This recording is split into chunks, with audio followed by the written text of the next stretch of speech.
Welcome to the Sales Lead Dog Podcast, hosted by CRM technology and sales process expert Christopher Smith, talking with sales leaders that have separated themselves from the rest of the pack. Listen to find out how the best of the best achieve success with their team and CRM technology. And remember, unless you are the lead dog, the view never changes. Welcome to Sales Lead Dog. My guest for today is James White. James is the founder of James White Sales and host of the podcast Diary of a Sales Expert. James works directly with sales teams and leaders to improve performance by focusing on what actually happens in real sales conversations, not just theories or playbooks. James has built a strong reputation for helping sellers sharpen their skills, build confidence, and execute consistently in competitive environments. As both a sales practitioner and a podcast host, he spends a lot of time breaking down what works, what doesn't, and why sales behaviors matter more than scripts. Today, we're diving into modern selling, coaching sellers to perform under pressure, and the habits that separate top performers from the rest. James, welcome to Sales Lead Dog. Lovely to be here. Thanks for the invitation, Chris. And yeah, great to chat to you. Yeah, I'm looking forward to this. We've been very excited. As soon as my booker found you on LinkedIn, he's like, Chris, I found a great guest. I'm so excited for him to be on the show. So we've been looking forward to this for a while now. James, tell me a bit about your business, the consulting work you do with sellers. Yeah, look, I've got a couple of different sort of businesses I do. Since I owned a software business for a number of years and then exited that in 2020, and then was really passionate about sales and been involved in selling for all my life, really, pretty much 39 years. And I just wanted to basically go and share that knowledge and that insight to a wider audience. And so started providing training and support to organizations. And since then, we've sort of built and grown that to a team of people now that can go out and help organizations build. And most of the time, most of the people I talk to have a desire to grow. They want to see their businesses. Sales growth is a key thing for them. They want to be able to achieve the plans they want, whether that's founders that want to let other people run the business and they just relax and chill out, or whether they want to sell that business, whatever. So our goal is to help those organizations grow. And we do that through putting some systems and structure and then providing the support and help to the salespeople to do that. And I've also got an outsourced sales calling business as well, which I started because I couldn't find the salespeople I wanted. So I decided to go and build them myself and I've got a business in South Africa that does that as well. So yeah, that's awesome. That's the reality of how many businesses get started. I mean, that's actually a big part of why I started my business. Was I hated how CRM was being implemented. I had exited my first business and I'm like, there's got to be a better way. And I couldn't really find it. So I'm like, what? I'm going to do it.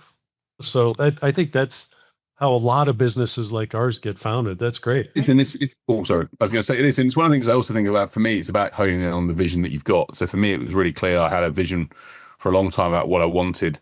And I think once you decide to do that, your work then becomes never complete. I'll never retire. I'll continue to do what I do because I love the work that I do and I want to help and inspire as many people as I can over the world to become better at selling, because sales is the greatest profession in the world, I think. So, was that the vision you had for yourself when you were going through school and trying to figure out what career path you were going to go on? Did you at all envision where you're at today? It's a really great question. The honest answer is no, probably not, because even though I've been in sales for a long time, so my dad was a sales director. So I started selling when I was sort of 5 or 6. I'd go on to shows with him. So he was in security.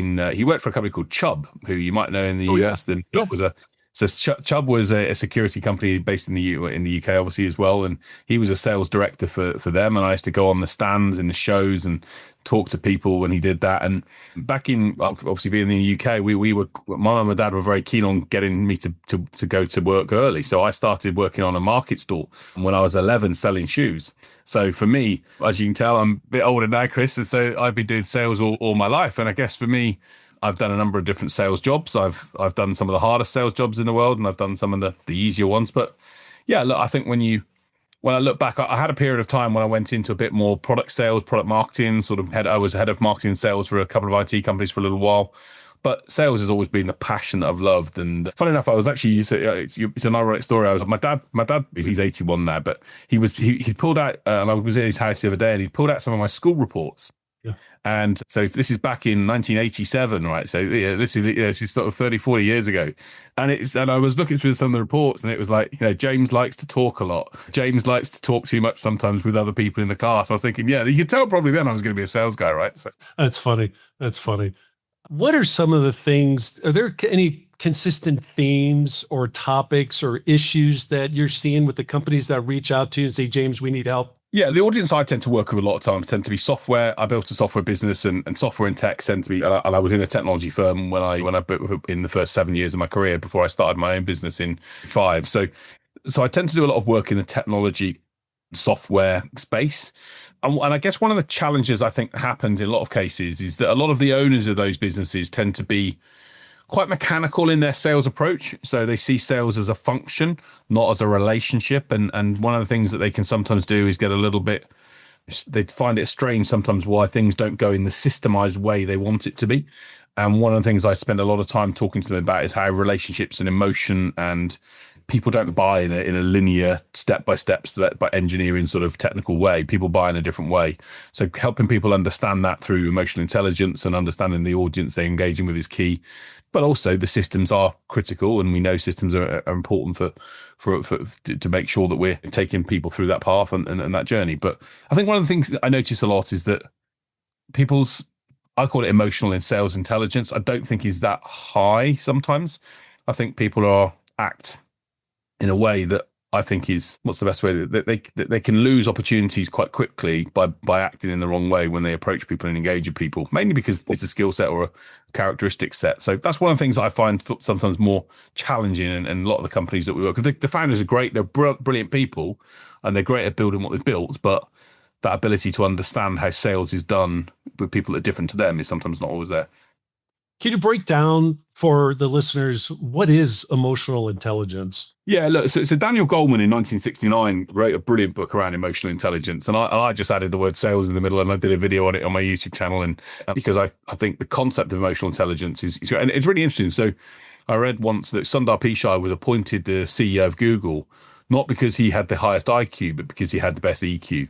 So for me, emotional quota is really important. And the 5 component parts that Daniel Goleman talked about, which I think are critical in sales, is first one is motivation. Why?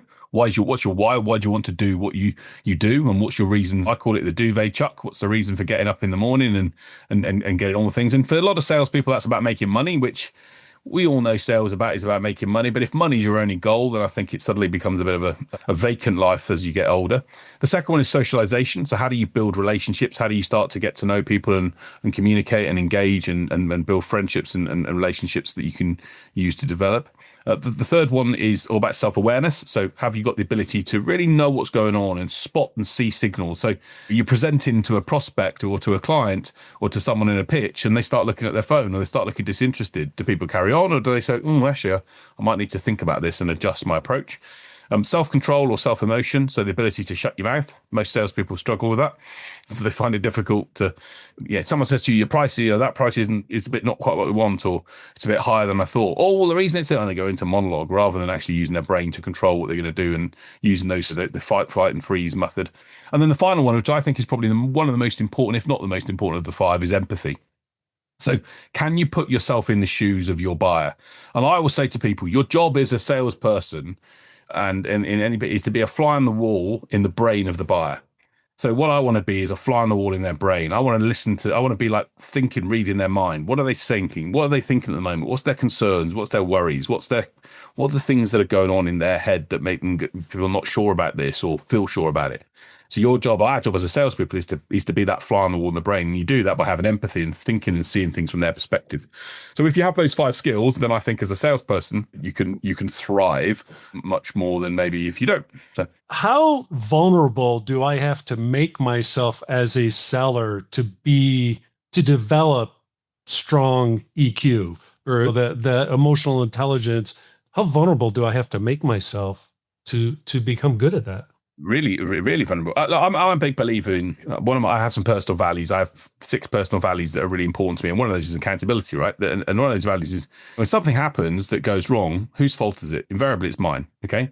And I can blame someone else, so I can think about someone else, but ultimately it's mine to look at. And that's just how I operate. If I lose a deal, it's mine. It's mine. I could have asked a better question earlier in the process, or I could have done something different, or I could have said no at the process if I felt that deal wasn't going to go anywhere. So I think that for me, the ability to be self-aware and be accountable is a critical factor. And that's going back to my point around how a lot of people aren't.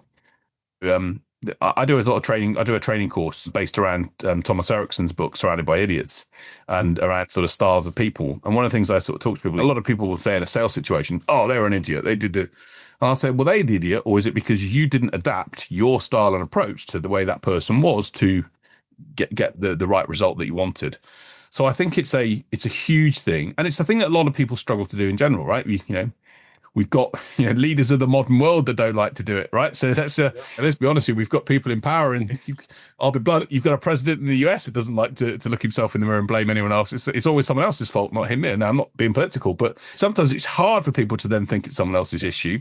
But ultimately, I think when we boil it down, if people are honest themselves, and I'm a big fan of David Goggins, who I think from his books and his talks and what he does, and he always says the accountability mirror is there. It's don't negotiate with yourself. It's your choice to do things and to put things in practice. So I think if we can have that mentality as business and salespeople, and realize that it's about what we can do to be better or do something differently, then we'll be far.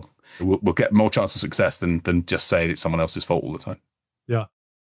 Hey, we're taking a quick break to thank you for listening to and supporting the Sales Lead Dog podcast. I want to take a moment and tell you about my book, CRM Shouldn't Suck. If your CRM feels more like a black hole for data than something that actually helps your team sell, you're not alone. The book breaks down why CRMs fail for so many businesses and what you can do about it. No fluff, just real strategies that work. So go to crmshouldn'tsuck.com to order your free copy right now. That's right, we're giving it away. And while you're there, take 2 minutes to check out the CRM Impact Score. It's a quick diagnostic that shows you how your CRM is really performing, where it's helping you and where it's hurting you. You'll get a personalized report with clear, actionable next steps you can start right away to maximize your CRM investment. We've also got blogs, videos, and a bunch of other resources to help you finally get the results you were promised when you bought your CRM. And if you're watching on YouTube, hit that like button and make sure to subscribe so you don't miss any future episodes of Sales Lead Dog. Okay, let's get back to this episode of the Sales Lead Dog podcast. Yeah. I had a guest on the show maybe 2 years ago where he worked for Franklin Covey. They went out and followed salespeople out on their calls, interviewed them at the end of the call, interviewed the people they're meeting with at the end of the call. What they found was there was a vast difference in perception of how well the meeting went. Yeah. The salespeople way overestimating how well things went. Is that overestimation a result of us as salespeople being overly optimistic, or is it that emotionally we're not reading the room, we're not attaching or developing those relationships with the people in the room? What do you think's behind that? Most of the time, it's because people are very poor at reading people. I'd say, and if I look at deals that I've lost, and I'll give you an example of a deal that I lost for my software business. So I was presenting to a very large organization, a very large national organization in the UK, the BBC, and they had an arm called BBC Worldwide, and we were basically presenting to be their CRM provider when I had my CRM system. And I remember we got down to the final two. And I remember I always laugh at the question because I was asked the question, what's the difference between you and Salesforce? And that was who we were competing with. And I remember sort of saying something like $2 billion. But the point being was, in that presentation, I'd actually done my research on the company and the deal that was going in, and we did the work. But in that presentation, the CEO walked into the room as we were chatting and presenting. I knew it was him because I'd seen his picture. Yeah. But I kept on going as if I was talking about the things that I was planned to talk about. And I lost the deal, and it made me remember that actually what I could have done is be more adaptable to adjust and say, actually, what was the reason this guy came in? And actually, when I found out afterwards, he wanted to know that he was going to put his commitment to a system with a company that had legs and was not going to fall. We were a lot smaller than Salesforce were, even though at the time they were a big company. And again, I wasn't adaptable enough to that. So I think in a sales situation, you've got to be able to be adapting to the situation, the scenarios, and the circumstances around you. And most salespeople, I think, have happy ears. They listen to what they think they're listening to, not what's really being said. And they don't listen to body language. They don't listen to the way people think and act and talk. Yeah. And because of that, we've all seen lots of times where they go down a path. Oh, it was a great meeting, and I'm going to send a proposal, and you just get ghosted, right? It's because you didn't read the room. You didn't read the scenarios. You didn't ask the right questions, and you didn't read the scenarios of what was going on. So I'm a big believer in be able to be great. I have a 6-stage model I work with with people I work with, and the first one is about foundations, but the second one is thinking. Your job as a salesperson is to understand and think like the buyer and the human beings that we operate. And as humans, we're complicated, but we're also quite simple in the way we do things. So become a people expert, and you've got a better chance of being successful in sales, in my view. Oh yeah, I tell you, I'm listening to you, and I'm examining my sales history, and there's, especially when you're younger, I was very black and white in how I analyzed things, how I looked at things. Everything was black and white, yes or no. I didn't understand gray, and I didn't look for gray. And as you get older, you realize, yeah, very little in life is black and white. It's mostly gray. And was that something you struggled with when you were going through your journey, building your sales skills, or you're in the world of selling and software and stuff like that? Or what were some of the struggles you had to deal with? And what are some of the struggles you're seeing beyond what we've already talked about with your clients? What are some things you are really diving into and helping them with? Well, so I think it was something I struggled. I think every salesperson makes their own way in sales, but again, I was quite lucky. I was very lucky. I had a father who was, and I look back and was a really good salesperson. He really understood what to do. But my dad also taught me that the sales world was tough, right? He was a sales director, as I say, for some 30 years, and he literally missed 2 quarters in a row and got fired, and he'd been really successful for that period. So he also taught me quite quickly that it was a tough school. Yeah. I guess the things that I see that I think are different, maybe, or the things that I I don't struggle with, but I've learned to adapt as part of sales. And one of the things that I talk to people a lot about, and especially the clients that I work with, is that things take time. One of the things I don't think people do understand is that the buyer journey has changed, but also people take, especially in higher value. So a lot of the clients that I work with sell higher value services or higher value systems, and that's what we do. And so that journey, that buyer journey, and that whole process can take time. Yeah, from the moment you engaging with someone through to the moment they put money in your bank account, that can be 6 months, 12 months in some cases, a long period of time. And most people don't want to do the work now that gets you that result. And that's the bit for me where, again, I like sort of David Goggins stuff. You've got to do the work when no one's looking to help you get the results in time. And it's having that mentality. And I think a lot of people, not just the customers I talk to, but they want success in an instant. It's now. We live in a now world, but yet most of the sales work we have to do as business to business salespeople is about, we're sowing seeds now and we're not harvesting for a number of months. Yep.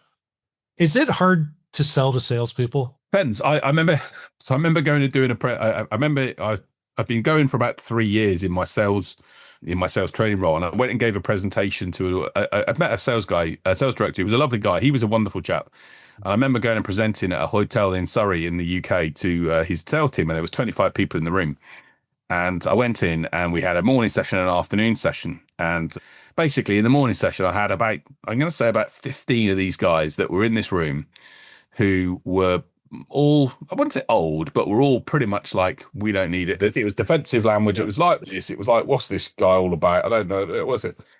And I remember coming out and talking to Robert, the sales director at the time, and saying, Robert, I'm going to leave now, okay? Because I don't want the money. I'm not bothered about the payment, but there's no point me being here because this audience here doesn't want to learn. They don't want to change. They don't want to learn. They think they know it all. And he was like, no, don't do that. Don't do that. We've got the afternoon plan. I said, there's no point me being here. I said, because they think they know it all. And I think if you've got that mindset that you think it all, then what can I do? And I don't want to waste my time. I'm not enjoying it. I'm not enjoying being. And it's funny because I reflected on it afterwards about what could I have done differently. And I do think, and I have adjusted my style in time. And I think the whole job of a sales trader is to engage the room and to get people on board. Yeah. But, and I always do this now within work that I do, if people don't want to come into that session with at least a want to open their mind a little bit and think about what things can do, then different. And I use the example I say to people, I love my golf. I'm a big golf fan. The number one golfer in the world, Scotty Scheffler, has a putting coach, has coaches, Oh, yeah. right? The number one tennis player in the world have coaches. The number one musician, people in it have coaches and people. The best of the best Yes. are always looking to learn. So if you're a salesperson, you think, nah, I don't need to bother, I'm good, then I think you need to look and say, well, actually, maybe they're either one with a problem, not other people. But yeah, I think it is difficult to sell to them. But I think what you've got to try and do is do two things there for me. I talked about the fact that I'm still a salesman. I still make cold calls. I still do that work right now. So I'm not sort of being some sort of preacher that doesn't then do what they do. Yeah. And the second thing then is to have that conversation with them and to open up the discussion. If you don't want to understand, tell me why. What's driving your thought process? And if I can share some stuff around facts and evidence and science and stuff that I've done and proof that what I do works, then maybe that'll open your mind. It doesn't always for some people, but yeah. So you learn from your experience of doing things, but I'm very comfortable going into rooms and having conversations. But my minimum thing I say is, do you want to be here? Do you want to at least pick up one nugget of gold that you can use? Yeah. No, I love that. You're so spot on with the best people that have really achieved. They all have support. They have coaches. They have people that they can go to and say, hey, I'm struggling in this area. What are your thoughts? They have mentors. They have people that they can go. I mean, and they put in the grunt work. They are constantly honing and working to become better because they know there's someone behind them who wants to take their spot. It's success leaves clues, right? And if you look at someone that's been successful, there's a few times it's luck and natural, but most of the time it's because they're grafting harder and they're learning more. And Jim Rohn always used to talk about the TV being the time thief in the household, right? Yeah.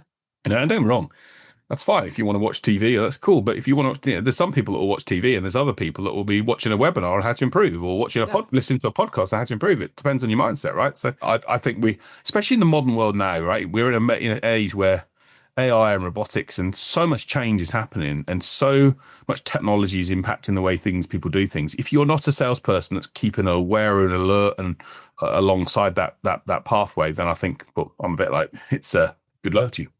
Yeah. I'm blown away. I love to listen to these different sports shows here in the US where they're interviewing these athletes about their experiences. And there's a story about one of the guys who played for the New England Patriots football team. After they won the Super Bowl, it was like 2 days later, it was like 8 a.m. He had to go in the facility for some reason. There was nobody there. And he looks out on the practice field and there's Tom Brady out there doing drills by himself, working 2 days after the Super Bowl. Everyone else is heading to the beach or going on vacation or doing whatever. He's out there working, trying to get better. And I've heard so many stories about people that have made it to the top like that in the world of athletics, that they got there because they were willing to grind.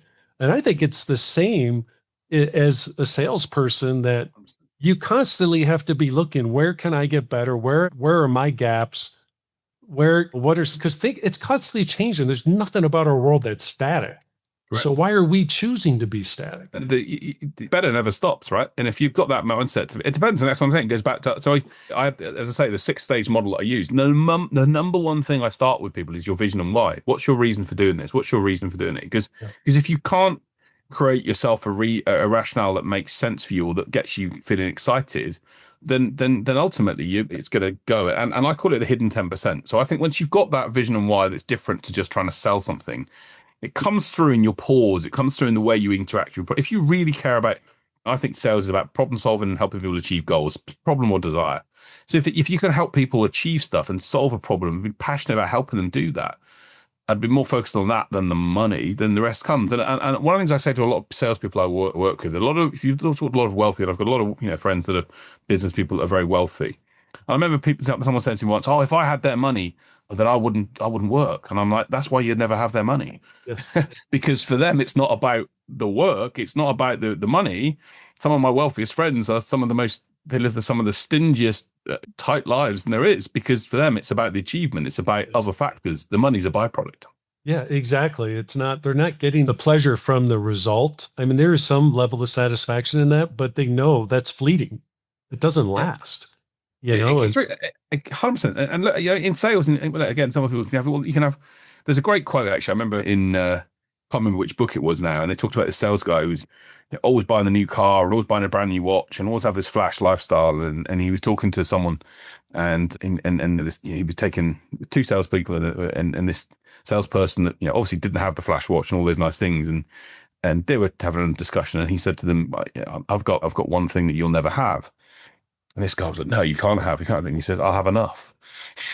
Yeah. And it's like, yeah, actually, well, I've got enough because I'm actually happy in where I'm doing and where I'm about and what I'm trying to achieve. And look, don't get me wrong. We've all liked nice things and houses, and we've all got those things. Of course we do. But ultimately, as I say to people, I'm a big believer. For me, anyway, the work I do, I'm not tooting, right? I can't take it with me in a tomb and with me. When my time's up on this world, the one thing I want to say to myself is, have I left it in a better place and have I made an impact with people? Yeah. And if I've done that, then I'll die a happy man.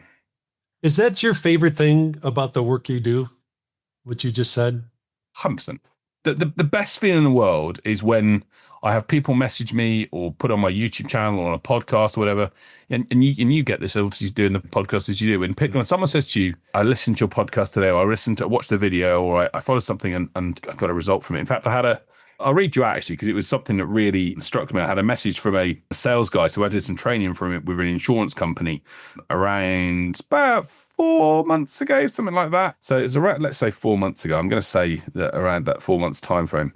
And trying to think of let's have a look, see if I can find him on here. And basically he basically, I'll read out the message if I can, so I find it, rather than, he basically said to me, for the first time I've hit target for the first time in a while, and I just wanted to say thank you. And I was like, well, that's why I do what the Matney. There you go. So hi James, hope you're keeping well. I just wanted to send a message that I've just hit target, and a reminder how far I've progressed since your training sessions from a personal and professional perspective. Thank you, and and all the best. Have a great weekend. And I'm like, that's why, right? That's what makes me smile and do what I do. And I'm on a big mission to try and impact. And I say to people say to me, what do you sell? And when I'm really clear about what I sell is people having better times with loved ones, parents having better time with their kids, people having better times with the people that matter most in their life. And they say, what do you mean? And I say, because when you sell and when you win in and when you bring in business in, you feel good. Momentum, we feel good about things. And I know from when I run my own business, when you've got financial stresses and when you've got worries and whatever else, it hurts, and you don't focus on the times with the loved ones that you care about most. Your mind's preoccupied elsewhere. And fundamentally, sales is king in every business. When the tills ring, as I always say, the business, you feel good. So let's focus on making the tills ring more often. And most problems in business can be overcome. When sales are flowing in, you can deal with most other stuff, right? When they're not flowing in, that's when things get hard. So that's my big mission, to try and impact and help people sell more, get better results, get results consistently, and they can then enjoy their life they want to with the people they love. I can relate to that. In my world, the work that we do with companies, at its core, we deliver CRM, Salesforce, Microsoft Dynamics. But what I described to people, like my kids, like, Dad, what is it you do? And I'm like, my goal is to transform the business of our clients. And so that when we're done, they're growing, they're hiring people, the employees they have are secure in their jobs. I mean, that's a great feeling when we're done working with a client, to know that they are just going gangbusters. And like, I'm helping to create jobs. I'm impacting the lives of people. That's really what I do. Yeah. It's a great feeling to know I'm having that impact in the world. I couldn't agree more. And it's, and sometimes it's difficult. I've been on a journey with content. I've created content for a long time. And sometimes you think, I'm getting traction with it. But Alex Hormozy talked about it. If there's one person somewhere around the world that's actually been helped as a result of what you've done today, then your job's good, right? You've helped someone else. That's a better place to be than not. Yeah. The toughest thing in my world is when we're dealing with a client where they just don't want to listen. You can see that they're heading 90 miles an hour for a brick wall that they're going to hit, and you're telling them to turn or slow down, and they're just not listening. It's very frustrating. What's the most frustrating thing for you in your work? Probably the biggest thing, and again, I actually reflect this back on myself. The most frustrating thing for me is if people don't take on board the things that I share with them. Okay. So the frustrating thing for me is when you talk about doing something and people don't follow that. But then that's up to me as a trainer and a facilitator and someone to do better at making sure things are embedded, which is why most of the training and work we do, we generally don't do one-off days. It will be over a period of time, because Gary Keller wrote about it, 66 days to build a habit. So if you're just doing a training session with someone and then leaving them to it, chances are they're going to go back to their old ways. You've got to embed things in with them, and you've got to then, and the training that I did with the guy that mentioned it, I did a training session, 8 training sessions over a period of 12 weeks, where we kept coming back in and we kept going back in. And then we did other sessions afterwards until we started to embed the habits. Yeah. And then they were able to go and do things from there. So, and only because people pay me, right? People pay me a lot of money to be able to do sessions with them. I want them to get the value from that. And if they follow the advice, they can. The biggest thing sometimes people don't do there, and this is the other thing I notice, is that go back to that journey, things take time, right? The sales process takes time. And I find a lot of people try and give up too early. It's a bit, I say to people, you're not going to go to the gym and expect to get a 6-pack by doing 100 sit-ups, right? If you've only just gone to the gym, you're going to probably have to go and do that for 3-4 months consistently, time and time again, to get that reward. And a lot of people want, again, they live in an our world, so they want success now rather than accepting that we've, got to go through that process. And I guess I talk to a lot of people about sort of the Chinese bamboo tree, right? Which is a great story that people, I'm sure you've probably heard, which is the Chinese bamboo tree. You plant it in the ground. It does nothing for 4 years. Does absolutely nothing for 4 years. You can literally look at it and there's nothing there. And then once its head peaks up above the ground, it grows like Billy-O. It grows like a meter a week or something ridiculous like that. Yeah. So the point people say is it growing in the ground or above? What the point being is you've got to give that time to start letting things happen. And most salespeople and business owners don't give things that time. They want results straight away. And that's the bit that also frustrates me. Yeah, I just had that conversation yesterday I was doing a workshop with a bunch of sales leaders, and we're talking about lead engagement, prospecting. Yeah. That's the number one thing I see was they make 3 attempts and nope, not getting anywhere. I'm moving on. Yeah. Yeah. And it's like, that doesn't work like that. So think about your own world. You're busy. You've got things going on. It was busy. Maybe I submitted a form to download a white paper because I needed it in that moment, but now I'm busy. I'm doing my job. I'm not sitting there waiting for you to call me. Exactly. I mean, I did a LinkedIn post a couple of weeks ago. My record was 19 times. So I won't say the lady's name, but she was an accountancy practice while I had my CRM business. And I'd met her at an event and talked to her about it. And she talked about some stuff that she was challenging with. And this again, back in like 2008, 2009. But I literally spoke to her about some stuff. And 19 times, her name was Lynn. I won't say the surname, but her name was Lynn. And every time I engaged and I shared some stuff that was useful. And my tip to salespeople is follow up with value. So listen to what the prospect is saying and then just share something. It doesn't have to be, if it's content you've created, great, but just share it rather than being just checking in and see how you're doing with the deal. I continually used to nudge her with information. When we spoke, you mentioned this. Here's an article I found. When we talked, you also mentioned this. Or, by the way, this is the other thing I see people in your position are facing. And I kept going in and it took me like 9.5 months. 19 times, and eventually she said, "Thank you so much for your persistence. We're now in a position where we'd like to have a conversation and do something." Yeah. And I said to people, "You've just got to have that belief." And it got to a point for me with that particular case where I was just like, "Okay, I'm not giving this up because I want to make this success happen." But so many people give up too early, or they give up because they. And I get messages from people, and they get, "Oh, do you want to have a conversation?" Or they ask for time. The other thing I think the biggest sales mistake salespeople make straight away is they ask for time. Yes. Time is the most precious thing people have got. Yes. So if you're asking for time when I've just met you, I'm like, no, why would I give you my time? I don't know who you are. You've not created any value in my mind. I don't know. Why would I do that? For me to give you the most precious asset I've got, which means I'm taking stuff away from my family or my team or whatever else, you've got to give me a bloody good reason to have that conversation with you. But yet I see it all the time. So there's people asking for 30 minutes. Is it time to have a catch up? I'm like, no, you got to show me more than that. Yep. No, you do. It's persistent. So that's what it's funny you said 19 times. The statistics are 21 times. Yeah. It takes to get someone to engage with you. So if you go in with that mindset, I'm just counting down till I get to 21. Yeah. And then I'm going to decide what I'm going to do after that. I'm not going to give up though. That's the thing. It's like, hey, you get to 21, you're not stopping. You're just thinking, okay, this hasn't worked. What do I need to adjust? And then I'm going to keep going. You have to be a dog with a bone. Like, I'm not giving it up. Until they tell you, go away. Exactly. Stop bothering me. You got to hang in there because eventually you're going to be putting your hand up and waving at them at that moment where, hey, just like you said, now we're in a position we're ready to talk. But you also have to. So I shared a post again on LinkedIn. And by the way, Leo, great to connect with anyone on LinkedIn. Happy to do that. James White Sales. They can find me on there. But I shared a post just before Christmas of a really great experiment that should help people understand this concept about value as well. So there was a German sociologist a number of years ago, 1973, I think, something like that. I can't remember anyway. His name's Christopher Kuntz, and he basically did an experiment where he sent 600 Christmas cards to people he didn't know. And over 230 people sent him a card back. Some wrote letters and said, this is about their family and what was going on. But the point was, the law of reciprocity is strong. So nearly over a third of people sent something back, even though they didn't know this guy. He didn't know them. And he proved that actually when you do, now not all people are like that, but a lot of people, if you share value and you share content, share ideas and give them some things to help, and also make a bit curious, give them a bit of curiosity. What can you think? Oh, okay, he's quite interesting. She's quite useful. Okay, I quite like her stuff. It builds that element over time, which then point in time when they've got something happening in their business that they need or whatever, they're going to be you're the name that comes on their list, right? Or you're the name that comes into their mind. Yep. Why do you think people have such sales leaders and salespeople when they're especially when they're producers, when they're selling? They don't have a great relationship with CRM. It shifts when you become a sales leader because now I need it. I need the insight into what my team's doing. Yep.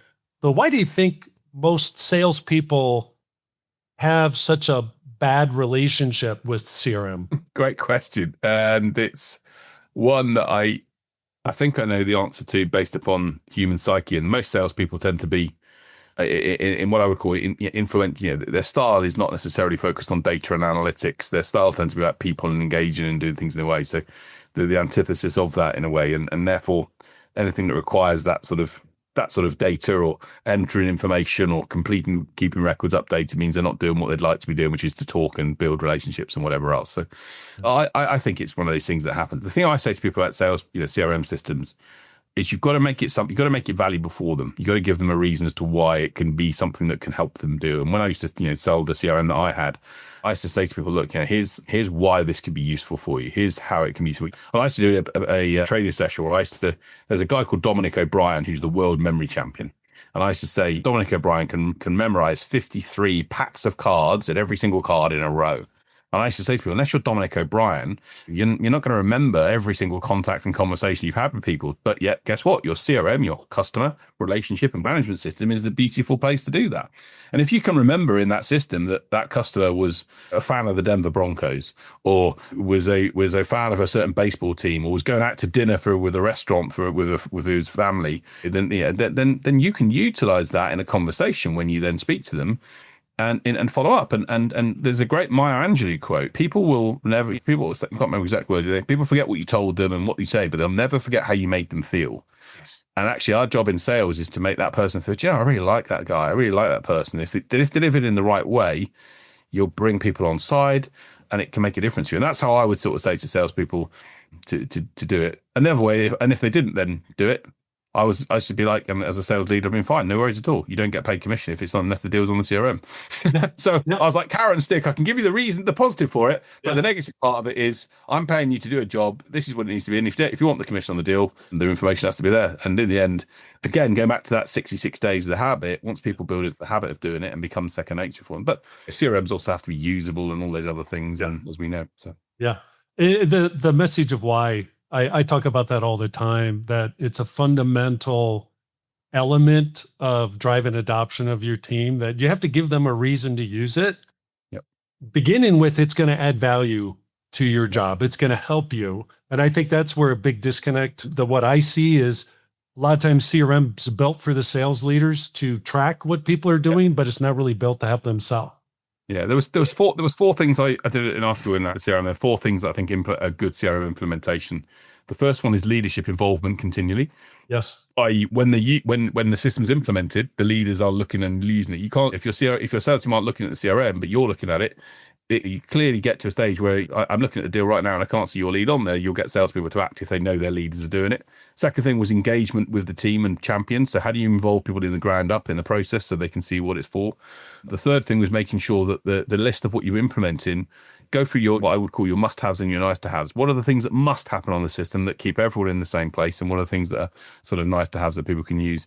And the fourth thing would be training. And one of the things I felt that a lot of the time people didn't do is they weren't trained on what to do and how to do it. And therefore people stay away from stuff that feels difficult and uncomfortable. And learning new software is always difficult, right? So those are the four things that I always used to talk to people when we were implementing projects for a number of years. I'm completely in line with what you're saying. When I give presentations on CRM at conferences, training especially, I'm like, most people I see when we do a lot of rescues in my business where we turn around failed CRMs. And one of the things we look at is how are people trained? And usually, well, we trained them when we went live, and that was the last training they had. And they didn't train them to process. They trained them like, well, this is how you create an opportunity. This is how you create a lead. So what? That's easy. Like, train me how to engage, how to follow up. Train me how to mine this for opportunities, whatever. There's a gold mine of opportunity there, but you have to give people a path to do it and train them to that path. And it never stops. Training is an ongoing thing. You started at go live. Like you were saying, you have to build the muscle over whatever that extended period of time is. You have to get people comfortable with it, constantly showing them value. You're selling them on using CRM. And I'm going to show you we're going to do a session every 2 weeks, every month, whatever it is. And I'm going to show you a piece of value that's going to make it easier for you. That's how you get people. That's how you sell. And that's how you get people to engage with CRM. Agreed. And also, biggest fast thing, I implemented a CRM system for a customer line in the city a number of years ago. And one of the first things that, and I used to say to Stuart, the CEO at the time, I said, here's what I want you to do. If you want this to be a success, because they implemented Salesforce at the time, and rightly or wrongly, we know there's some good stories and bad stories of that. And I said, he was investing like thousands of pounds per month in this. I said, the way you want to ensure that this isn't going to become a white elephant is to literally be in a position where you are in that system every day.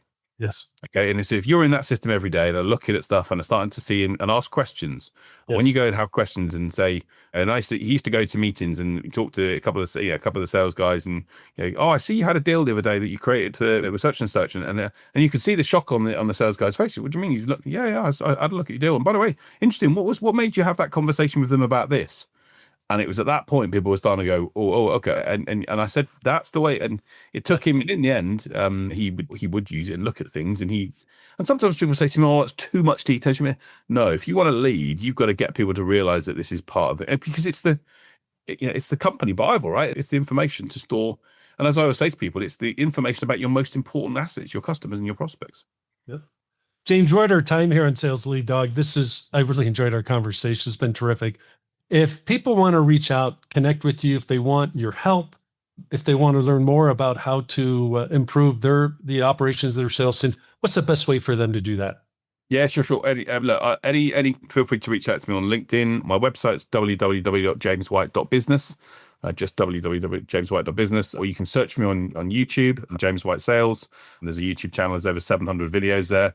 There's 300 podcasts. There's 300 blogs and content, lots of resources. So look, James White Sales, I added sales to it because James White's an NFL running back, so I was never going to compete with him. And a theologian apparently. So look, if you type my name alongside sales on the internet, you'll find lots of links to me, and would love to connect with people if I can share some ideas that can help them in any way, then I'd be an honor to do that. That is awesome. If you didn't catch any of that, don't worry about it. We have it in our show notes. You can get that at impellercrm.com/sales lead dog. We get not only this episode, but all our 170 plus episodes now of Sales Lead Dogs. Be sure to check that out. Be sure to subscribe. And please be sure to reach out and connect with James. James, it has been absolutely terrific having you here on the show. Welcome to the Sales Lead Dog Pack. Thank you so much. Great to be here. As we end this discussion on Sales Lead Dog, be sure to subscribe to catch all our episodes. On social media, follow us on LinkedIn, Facebook, and Instagram. Watch the videos on YouTube, and you can also find our episodes on our website at impellercrm.com/Sales Lead Dog. Sales Lead Dog is supported by Impeller CRM, delivering objectively better CRM for business, guaranteed.